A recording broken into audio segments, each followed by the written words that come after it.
All right, welcome to Pass the Mic. It is Friday, October 11th, 2024, episode 133. We are on Zoom, hopefully holding up on Zoom. Mike Piotti, joined by Mike Gervasi. Yeah, okay, so I'm going to come out right away. Before we get into the feedback, I'm going to get into feedback. The Pates, or the Pates, depending on. Oh, okay. Yeah, they inform me, do not talk about the glitches. So Yeah, we because are not. if you do the audio only, you can't tell Yeah. So through the magic of editing. no glitches. Speaking of the Pates feedback, we didn't even mention this in the pre-show. We just discussed a few minutes. She sent a very detailed message about, because my comment about the Menendez brother, and like she did. Yes. she wanted nothing to do with that. Right. Based upon, and again, the father was a Cuban refugee, right? Like a Cuban immigrant, and she believed I guess her message was the stories, if there's any ounce of truth to them, he was a disgusting man, which is true. I mean, and everyone's going to agree with that. And there are, like I said, there's rumors because he was a record executive, that the band Menudo, he also possibly or has been accused of abusing them. Mm-hmm. And so we'll start right there with the page. She had a very long message. Yeah, I still have not started watching it. Have you? No, but that again, I do like the shows that deal with the investigative portion of things, but that to me, I don't want to say sensationalism because that'd be the wrong word, but that part doesn't really appeal to me. I always liked Criminal Minds, but I didn't like the gore. The gore, right? Yeah. Gary Bailey, who in person reminded me of when we did the Overrated, Underrated Detroit, and you mentioned the waterfront parks on the Underrated, mentioned that the Detroit River itself and its rebirth, its natural rebirth of how much safer and clean and improved it is something that's underrated. And I totally agree. I mean, compared to what, and that again, Congressman John Dingell, probably a local legend in the environmental movement, back before it was cool, before it was the in thing to do. He is, I think, a major reason for that. Yeah. Sorry, I'm a little distracted here. Do you want me to keep going then while you're the empathy and education? Go ahead. The UP aficionado reached out and she had a very good point. If we think it's hard in the high school, it's even harder in the elementary school, because really they've always been the ones that have had more empathy, right? Like when you're in elementary school, you sort of, and then it sort of shifts to, okay, we can't have as much empathy for the parents. All right. And then Coach Evie Crampton, my partner, raised a good point. It's fine to have empathy, but we also need to stress responsibility. And I think that was what we sort of walk that middle line and talk about it. And responsibility, whether it be for parents or even elementary kids or anyone, it's time to own up and have some responsibility. So a lot of feedback on that. Troy is now he's become a full-time 2 weeks in a row. I'm sorry, I'm so distracted here, but I can't tell the Pates that. Okay. So Troy though mentioned, I agree with you guys on taking the middle of the road as far as empathy is concerned. And, empathy is always a good trait. Maybe they'll, pass it on to kids. They'll pass it on. You do need, Pates, man. You do need to teach kids to when they screw up, they do need to know that and learn lessons from it as well. So again, the middle of the road. He also said, I thought this was pretty funny, you two sound like old men about fireworks. Although it is a good point when you talk about subdivision, but I thought that was pretty funny. I am an old man. I go to bed at 8:30 and wake up at 5. It was so great having Troy. It was so great having Troy in the booth last week. Oh yeah, you weren't there. Sorry, I missed him. He always did great work up there. He did, man. He is by cool, far calm, and collected. The most mature 20-something. He was the most mature student I ever had. And, it's funny because I introduced him to Kristen and a few other people at the game the other day because he's such a great kid. Yeah. Young man. Well, young man. I'm not going to call him kid, but he was. And, then I introduced this other person that was with Troy. And I said, oh, he was great too. But it was clear. I just was pointing out that Troy was like the most mature student. He was flipping coupons in high school. Yeah. You know what I mean? And you and I, when things go wrong in the booth, and even Max to some extent, he'll act like he doesn't lose his cool, but he does. Yeah. We are not cool, calm, and collected when things go wrong. No, we're not. Not at all. Troy was always cool, calm, and collected, and kept us pretty grounded and made sure the show went on. So yeah. There's been some heated the youngest person in the booth is able Yes. to maintain control. Deontay, great Mike of the week. So my Mike of the week, I bet majority of our population doesn't even know that Michael was his birth name. Good hot mic topic too. His was the 3 U of M national championship appearances with the Fab Five 2013 and 2018, how they kind of came out of nowhere. So I thought Okay. that was a pretty interesting point. You got anything else? What kind of bounces back and forth? No, I just did get some feedback. A couple of Marauders alums, and I mentioned Rob Molnar already, but Sarah Fox and Tessa Nace, who I worked at the golf course Lake Erie with, they like the idea. And Sarah Fox reached out to me. They suggested the ideas of more alumni coming on and talking about their path and what they're doing and how their education prepared them for. And I'm like, well, that's we already have. My daughter Chloe has been trying to get me to get Rob in here, and we are. But that's something we plan to definitely do, and we like to do because we like to hear all the different paths, and that's what a lot of our guests are. When they're not the ones in education, we try to find out these unique paths, how they ended up there, and what they're doing, and that's also going to work into our education topic a little bit today. So, my mic of the week, it's up to me, I believe. I think if we got through everything, right? Are we good? Yeah, we're good. We're good. All right, my mic of the week, and we sort of are shocked that we don't think this one's been used. I've never used it. I went and looked at the show notes. I have a little Google sheet that lists, and I am missing a few mics of the week because sometimes I forget to jot it in my notebook. But if you said you didn't do it, I didn't do it. Now, a guest may have, but that's no big deal. But I think with everything going on, I watched Game 3 on my when I got home from work today. Mike Ilitch, Awesome. Mike Ilitch, and again, for as much as I didn't like the Red Wings, I never disrespected him as an owner.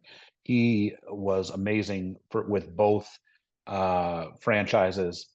He's really rebirthed the Tigers back when he took over. I'm happy for him somewhere up in heaven watching this down. Of course, the famous story of him, of when Rosa Parks got mugged, right? He got her out of that house and put her up in the apartments and paid and didn't even publicize it, right? That didn't all come out Right, until after right, she died. right. He didn't, it wasn't, he didn't go to the free press and the Detroit News and say, hey, look what I'm doing. He just did it. And, you know, I joke about the Ilitch family and the current ownership of the Tigers and Wings sometimes, but he was all class and he loved to win. He was that type of owner that loved to win Just and would wanted to win, man. just, Yeah, he didn't care about parking revenue. He didn't care about, yeah, I mean, obviously he wants to make money. He wants to be in the black, sure. but winning is why he bought these teams. Correct. Yes. So, Yep. so hard to believe we went this long without Mr. I. Yeah, and here we are 10 years later, our first playoff victory for the Yeah. Tigers at home. At home, Yeah. Comerica. Now I Yeah, will say this, the pizza's not that great. The breadsticks, the crazy bread's okay. But the pizza, there's better pizza out there. of course. I Yes. mean, So you're not going on a limb there saying there's better no, pizza but than some people like get all offended about that too. It's nothing personal. I mean, really. it's a niche market, but I think that you can find other value pizzas that are a little better, I think. Hmm. But the crazy bread's good stuff. All right, education topic. We sort of hinted at. We talked about alumni and what they're doing, and this sort of came up. I'm talking with one of our building subs. I'm not going to violate FERPA, but I was talking about, and it's a parent, and we were talking about just the path that their kids were going through post high school, and we both agreed, and this is something you and I have agreed on for a long time, and we've talked about uh, when they're freshmen and they have to do. Oh my God, now I've lost touch with the classroom. What's the little computer program in Oh my God. advisory? How Are we? awful is this? Well, I Oh, haven't great, lost touch with the great. classroom and I'm having a The total. counseling department's gonna kill us for Oh, this. Lord have mercy. Okay. Well, there's this program, and they start in eighth grade. Max, oh God, We're gonna oh get God, drilled Darren for this. Camilleri is gonna remove our teachers of the Oh, month. Shows how valuable this tool is. man. So this tool, like they take a survey, and it's supposed to like guide you into what your career. Are you googling it right now? What their career path should be, and basically it is absolutely ridiculous that a 15, 16, 17, 18, 19-year old, even in this modern era of careers and professions, can try to figure out what they want to do. Okay. But so, with that in mind, and knowing that we don't want kids to waste money and more importantly, waste time, what advice do you have for high school age kids or maybe even 19-year-olds, 20-year-olds about trying to find a profession in the future? Okay, so one of the things that we decided within the department is Hold to on. Is it okay. is it Zillow? Zillow, Zillow? that's what no, Zillow's a Mike. Is It's that a real estate? Zella? Zillow's real estate. I Oh don't man, know. I thought it was a Z. I think you're right. It's close to Zillow. I'm so Zello, rude. maybe is it Zello? Zello. I Zello. think Yeah. it's Yeah, with an Zello. X. It's an With an X. X. Yeah. Zello. Yes. There we go. Now back to what you were saying. Man, you And I threw me didn't off. look that up. It just slowly No, it came into just my head. yeah. I mean, I was in a rhythm there. You threw me Sorry, off. I know, but I didn't want people to think we didn't know what we were I'm talking just about. joking. I hadn't even started. So, okay. So, one of the things we decided within our department is we're going to try to expose, we do a career unit, and the purpose is to have the kids get exposed to the Bureau of Labor Statistics, which introduces them to jobs, what the job market's going to look like in various professions 5 years down the road, 10 years down the road, if it's growing, the job descriptions. So I would start there. And all you need to do with that is Google Occupational Outlook Handbook and go in there. And I think it provides some exposure that otherwise, we didn't have that opportunity when we were in high school, obviously. And No. I try as much as possible to show the kids this site.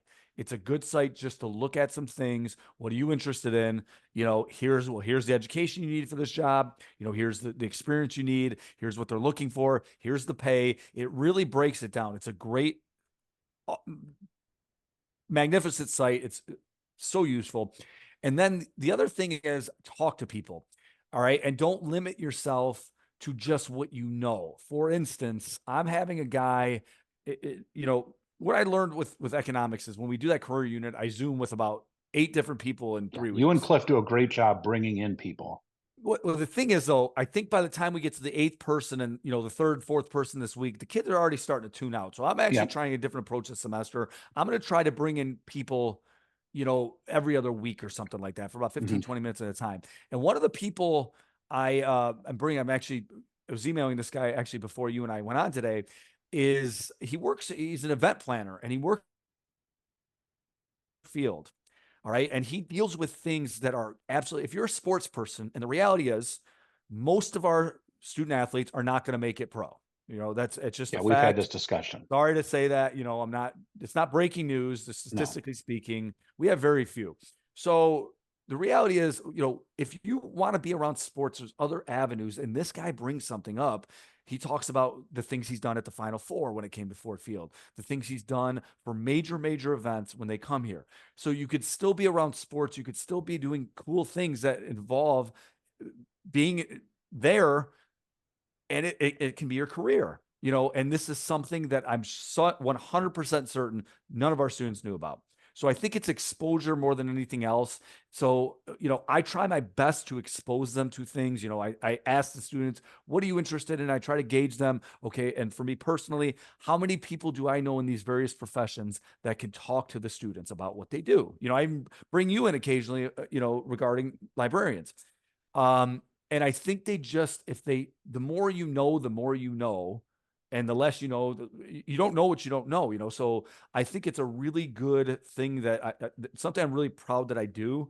And I just encourage young people, 16, 17, 18 year olds, start on the website, talk to as many people as possible when you go places. I was taking Natalia to physical therapy last year, and she would go there and just see what the folks were doing there. Mr. Begeman, we work with his wife, and she like this is something I'd really like to look into. And Hmm. you know, I think exposing young people to as many things as possible is incumbent upon our end, and then on their end, any initiative that they can take to find out other careers. They obviously know what a teacher does, they obviously know what a principal does, and a police officer, those type of things. But how about these other fields that they have no idea even exist? That's where I think that they need to kind of look into. So that's my advice. That was great advice. And again, I commend you and Cliff. I know Cliff has brought in many speakers, whether it be through Zoom or whatever. And I agree with you though. Your problem when you start doing those, if I'm not interested in this at all, which is totally possible, I'm going to start tuning out.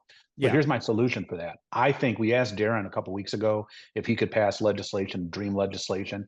If I could create a school event, a dream school event, you know what I'd create for students at the end of ninth grade, maybe beginning of 10th grade, either semester one of two of ninth grade, the old fashioned career fairs. we have college fairs where all the colleges line up in the gym.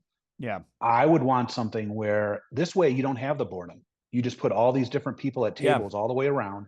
And if you walk in and you don't want to have to do anything with medical, like I'm grossed out by medical. I'll just walk away from Sure. those people. But if I want to go talk to Lonnie Harris about how he got into the plumbing trade, I can go talk to Lonnie Harris about how he got into the plumbing trade. If I want to go talk to Dr. Nicole Teifer about orthodontics and dentistry, I can go and walk over to that table and talk to that person. And it's, and again, I'm making it sound like it's so easy. It's a very hard thing to plan. Oh yeah. It's a very And hard thing to plan. it's It's kind of what pie in the sky. It's like I said, but I it think that's is. the best solution. I agree. It's sort of what DCTC is doing right now. They kind of do something like that, but I think it needs to. And I'm not this. The DCTC people are doing amazing things. I think we need to broaden it to areas, like I Yes, said. This event planner, man, like it is something that yes. nobody knows about, and No, and again, DCTC, it's for the fields they offer, which is fine. Of course, it's right, going to be right, for that. right, right, right. I want this to be for everyone, and then that Sure. way, as a ninth grader, maybe as a 10th grader, before you start picking it, because again, if you talk to somebody and you want to be a dental hygienist, you could get that knocked out with 2 years of voc education in high school. You know, at least the path to it. But we don't do it. And again, we do the Zello. I think that's what it's called. I think I'm pronouncing it right I now. think you're right. Which is just like a computer thing, and it's just not the same. And again, you're absolutely right. The best Nate did some he reached out to Dr. Teifer and went to her pediatric orthodontics office one day, or pediatric dentistry office, and shadowed a dentist, shadowed her. She spent all day talking about her schooling and stuff, and he loved it. My own dentist, Dr. Carver, I guess we're getting a lot of plugs out for dental work now. I asked him the last time I went. He said I would love to have him come up here. Sure. Like most of these people, Mm-hmm. barring the field they're in. I mean, obviously there's some where they don't want a 15, 16-year-old kid hanging around, but he said he'd love to have him walk in. You know, the Woodhaven police, they used to have the police explorers, right? And you could go and it'd be like to me, those are the best things in the world because there's some real world hands-on Right. experience there. Right. And right away, you can see whether or not you like this or if this is for you. And then you're not wasting money and more importantly, time. Both, I mean, both Mm-hmm. are obviously important, but Sure. time is important as well. That's my dream scenario. That's my dream scenario that I could do like this career fair with every type of career from blue collar, labor work Sure. right through lawyer and but again all the levels within those fields like I sort of mentioned like dentists, hygienists, but also like lawyers and paralegals and legal secretaries, different things so that people can sit and talk. Okay, I don't want to go to school for 8 years, but what do you do? Oh, I do this. I have an associate's, and I still make pretty good money and I'm still involved in this. And to me, that we're missing out. And yes, there's like Zoom and YouTube and this sort of thing. You can watch videos, but to get your hands in there, to roll up your sleeves and actually go in there and work with these people for a day, that could be all the difference in the world. And you're right. And I try, like I said, I try to bring in people, Chris Pate as an example. He got his undergrad, and Chris is really good. First off, he's really charismatic. People like listening to Yeah, him great talk. He's a speaker. great speaker. He talks about getting,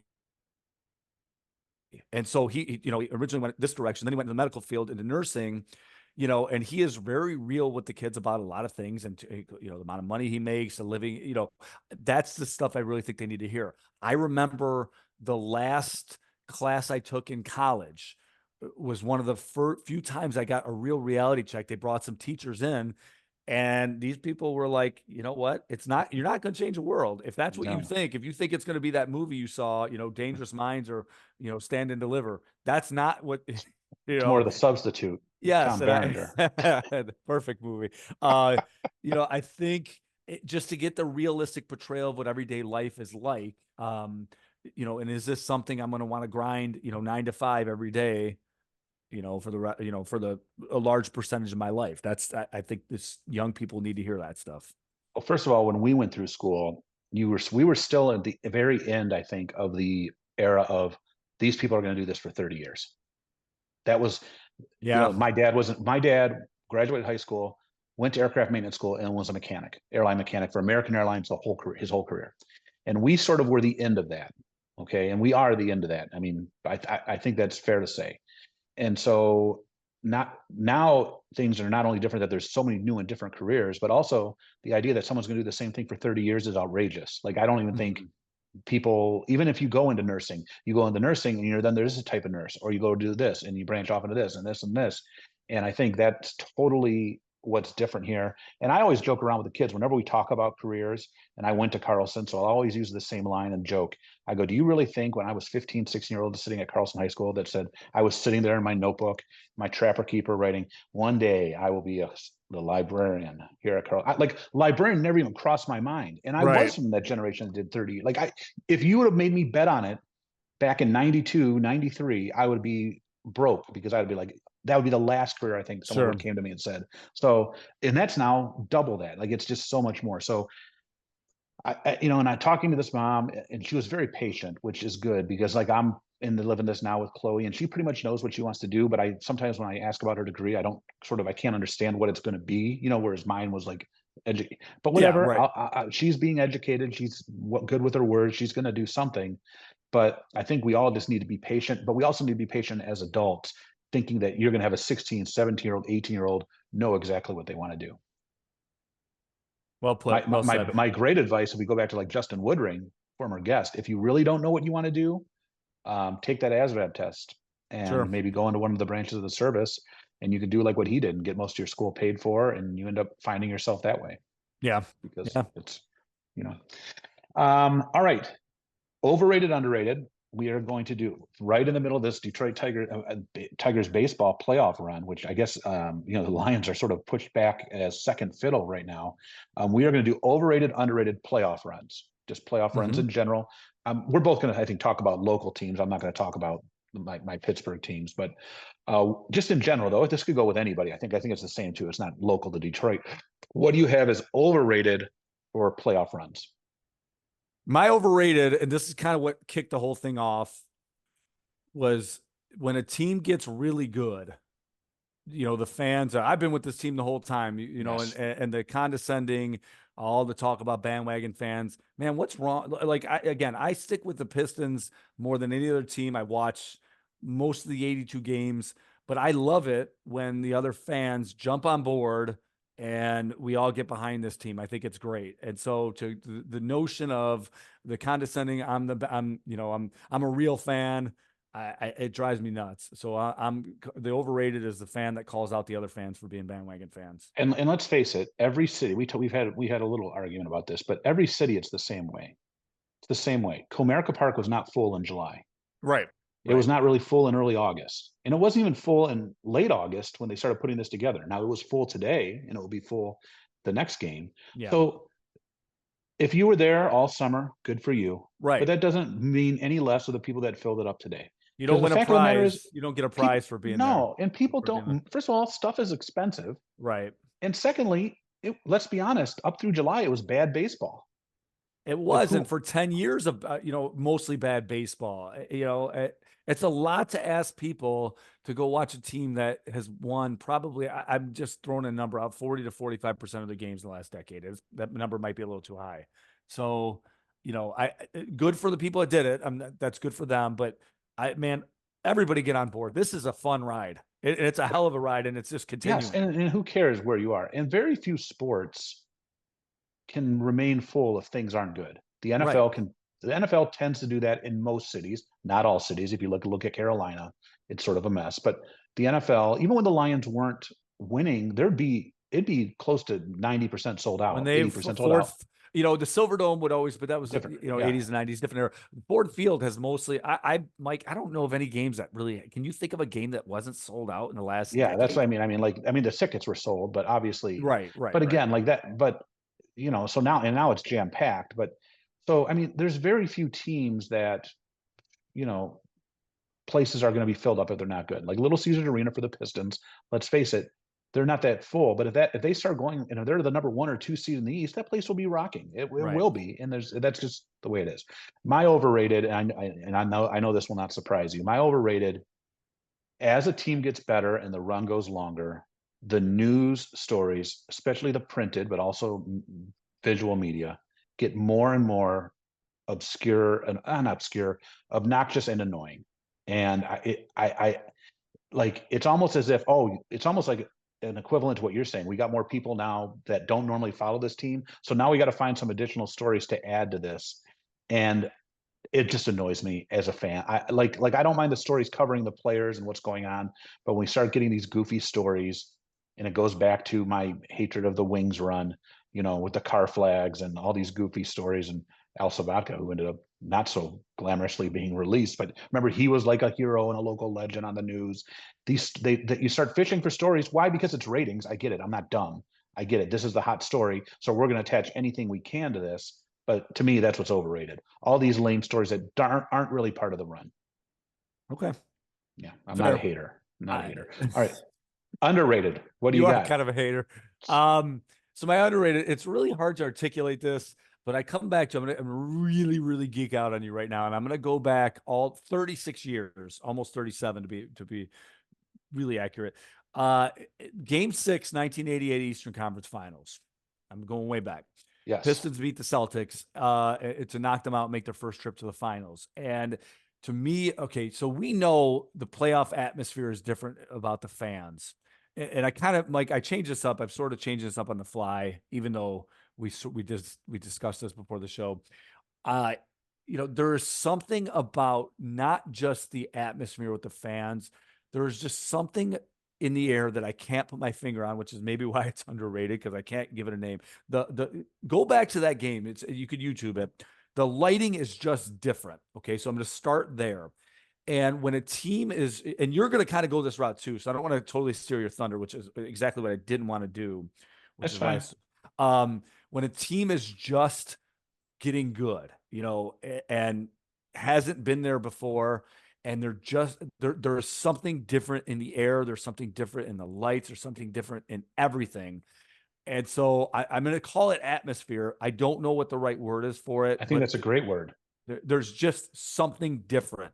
And it's something magical. And again, I say this a lot. Sports are not real life, but they can be, not always, they can be the most healthy diversion imaginable. It brings people together. We could put this is why I said it a couple weeks ago. I wish during football games or any game for that, but we could do away with the political commercials. Let us just enjoy this game Yep. together where we're putting those differences aside. And so I think it's such a cool thing. And that game in 88 was the first time I really noticed it just looked different. They had played night games at the Silverdome before. That was at the Silverdome. I'm sure there was a ton of fights and everything else that night too, because that's what the Silverdome drew. But it was just different. So I'm calling it the atmosphere of the games beyond just the fans. Yeah, and I go with that. And we normally don't talk about our overrated, underrated, but you just asked me what underrated were before the show, and I just sort of said it's the morale and mood of the city. People, and again, people generally are. I think there's just more patience with each other. There's more patience in traffic going to places to see this stuff. There's just general, like I said, with what the Lions did last year. Um, you know, I think and I guess other than like the Michigan football run, because you're always going to have Michigan State people. I'm a state of Michigan guy, but there's always going to be. But I think like with the Tigers, there's not many people here that don't like the Tigers. All right, I'm the minority with the Red Wings, but there's not many people here that don't like the Tigers or don't like Right. the Pistons. You know what I mean? So you sort of get that camaraderie there.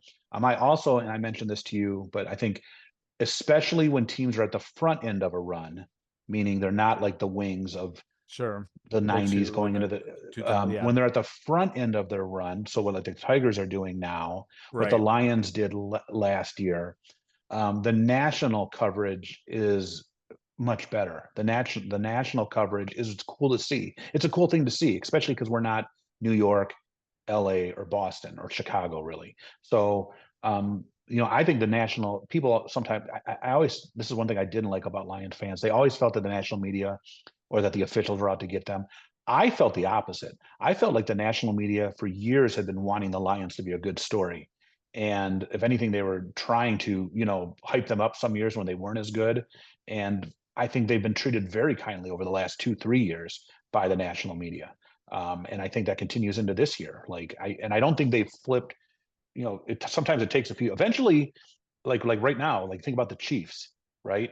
There's a lot of anti-Chiefs feeling out there nationwide because it's sort of Right. like that's what It's happens. It's what happened to been the there, done that Patriots. for so long, right? Yes, and the Lions aren't there yet. They're way too fresh No. and new. I mean, they didn't even make the Super Bowl, but that's what sort of happens, and they're still on that front end of that, and that's cool. I like when teams are on that front end of that story, and it's it's a cool thing. If you're obviously if you're the team that's playing them, it's not. I mean, Right. I think back to when Jerome Bettis and the Steelers won the Super Bowl here. I don't think there was one media outlet outside of Seattle that wanted Seattle to win that Super Bowl. Right. Like, in all honesty, like, well, probably Dallas and New England, but or Baltimore, Cleveland, maybe Cleveland and Seattle. But other Right. than that, the Right. national story was all about how cool of a story this is, and their first one since the '70s. So that's the kind of stuff that's underrated about a run, especially if the national media gets on board with you. To jump on board with that, the '04 Pistons, when they beat the Lakers, Yeah, I I think think the entire nationwide. country, it Oh was, yeah, the evil empire of the Lakers, the equivalent of the Yankees, and the Tigers beating the Yankees. I think in general, yes. people Oh do yeah, jump on yeah. board. If now if the Tigers and the Royals have to play next, Oh man, Major it's League probably going to Baseball. be evenly split. I would guess it's even going to be hard for us here, because again, Johnny Schreiber is a Kansas City Royal. So, but let's not put the cart in front of the horse. Yeah, man, it was, yeah. All right, hot mic take. What do you got this week? So, all right, all right. I'm gonna bring up something I brought up a few times, and I'm bringing it up again because I was a couple things happened this week that made me think of this. And I'm gonna quote the great Max Bailey. Okay. So, um, I saw a video of an official speaking to fans, and these fans are just giving it to him. And the one fan just says to him, "If you did your job right, we wouldn't have to say anything to you." And so the ref threw him out. Good for the ref. Um, and then I heard another story that's a little more local of an official being attacked. Um, and this is happening a lot. And there is a referee shortage. So I'm calling on all listeners who feel like they can do better than what they're seeing. There is a referee shortage. Again, this is for Max Bailey because this is what he mentioned to me the other day, and I think he's spot on. Take up the mantle because they need officials, and it's not that difficult to become certified. They need people to do these jobs. The fact that it is, I told you my experience last year. If I had my way, I'll never do it again. I just feel like this is it really is out of control still. I know I'm a bro. I've done this probably 3 or 4 times, but again, these things were brought to my attention this week, and I just come back to what that parent said to that official. If you just did your job right, well, okay, then you're implying that you can do the job better because you obviously know what's right. So why aren't you out there officiating? You know, it's such a difficult job.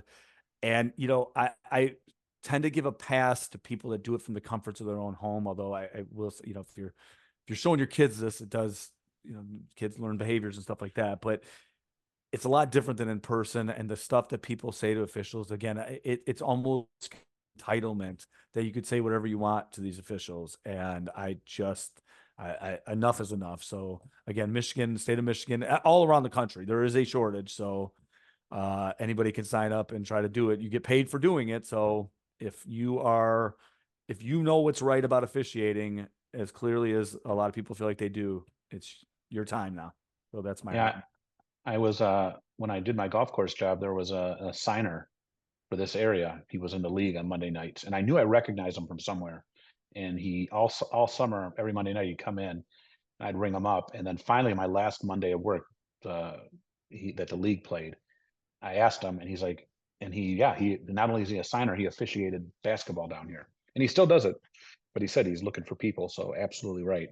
Um, Funny, you did something in the repeat. I'm going to do. I know I've done this before. Not to beat a dead horse. Mhm. Misinformation.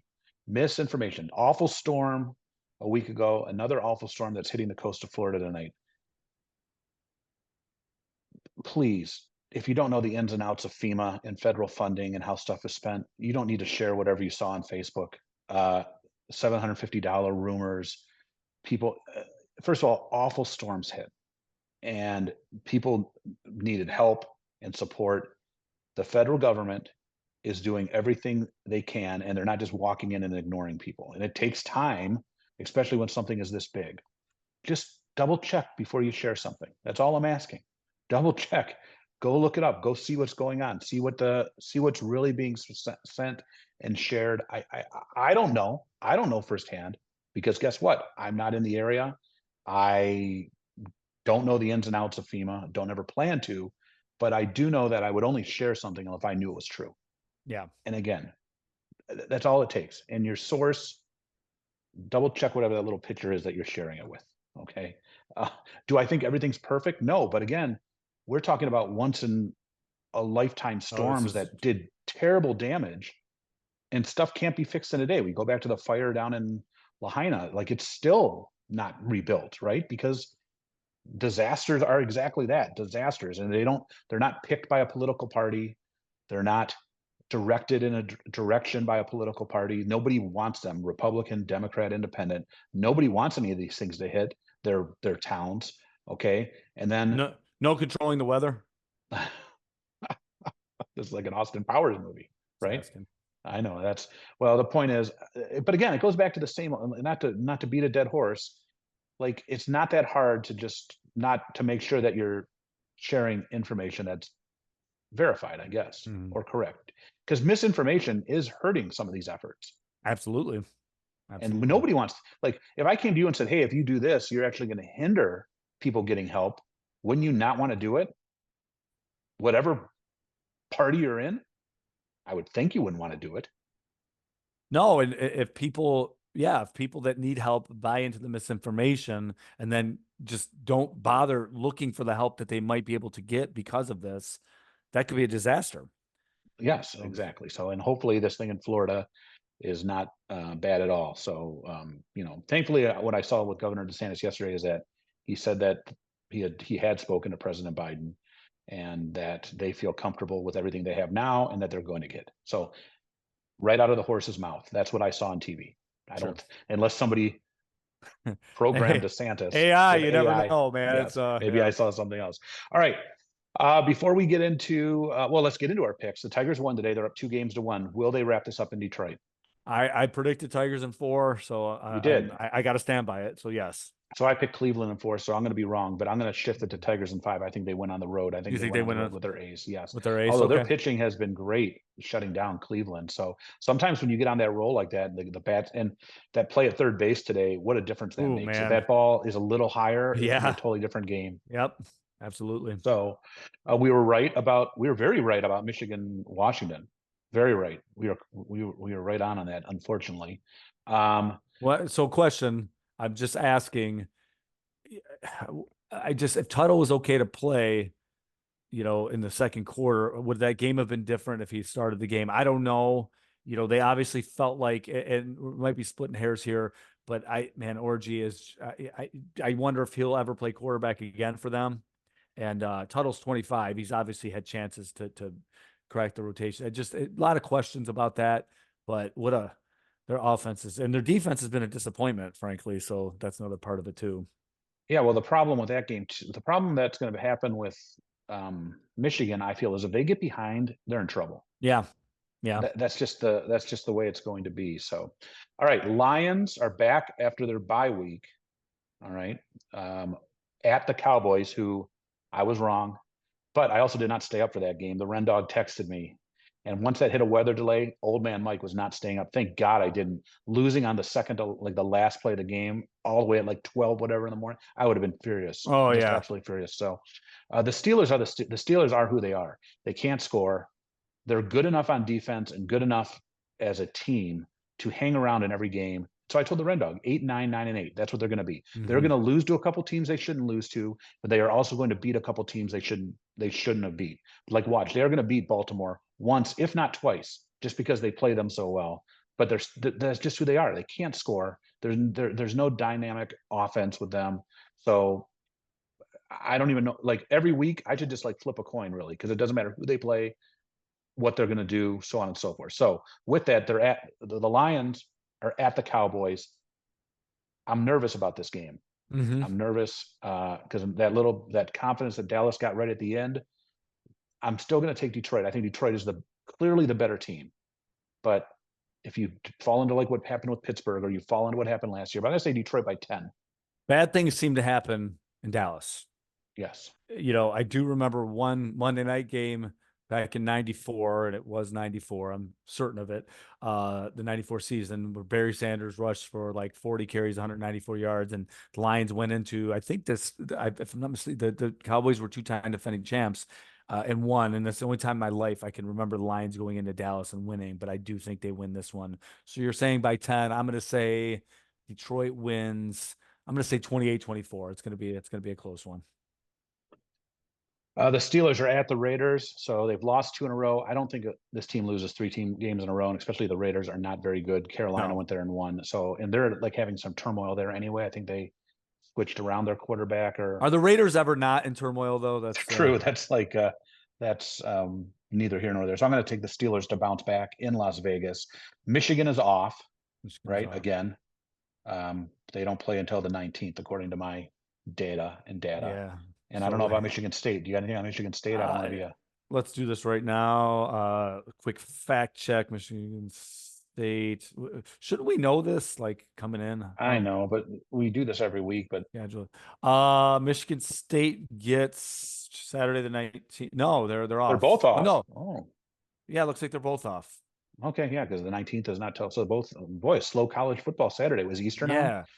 Probably hold on. Let me make sure about this. Yeah, they're off. October Okay. 19th, they play Iowa. So All wow. right, Michigan State. That's a little weird, isn't it? Hey, we'll announce it to the fans. We will be at Michigan, Oregon.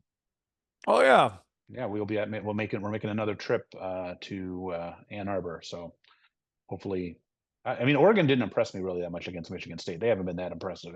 No, but they're I'm still not unbeaten. scared. So well, Yeah, do you think Michigan can win that game?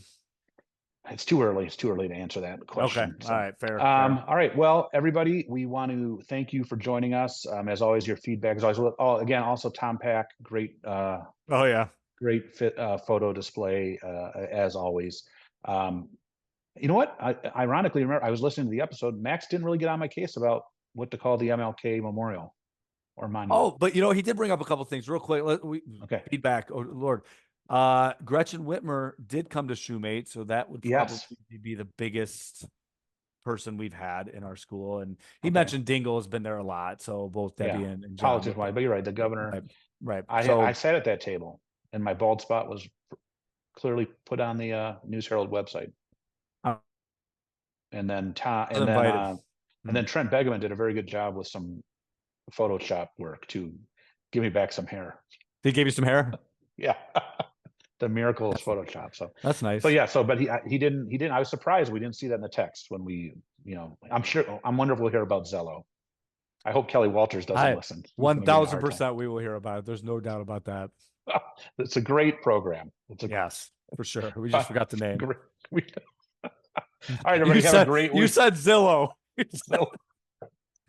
Now, see, I'm turning into my dad. I am turning into an old man. Like you just calling things close, but not exactly the right name. Yeah. Or like for years, my dad, whenever the Steelers would play the Colts, he'd be like, "Hey, when's the Steelers-Baltimore Colts game on?" And it would just drive me crazy. And now I do the same thing with Nate. I'm like, "Hey, when did the San Diego Chargers?" San Diego Chargers. Yep. So and all those years I thought, God, how can my dad not know this? He must be so dumb. And I'm like, he's not dumb. He's just like me. He called on the Baltimore Colts for years. Oh man. Yep. All right, everybody, have a great week, and we will see you next week.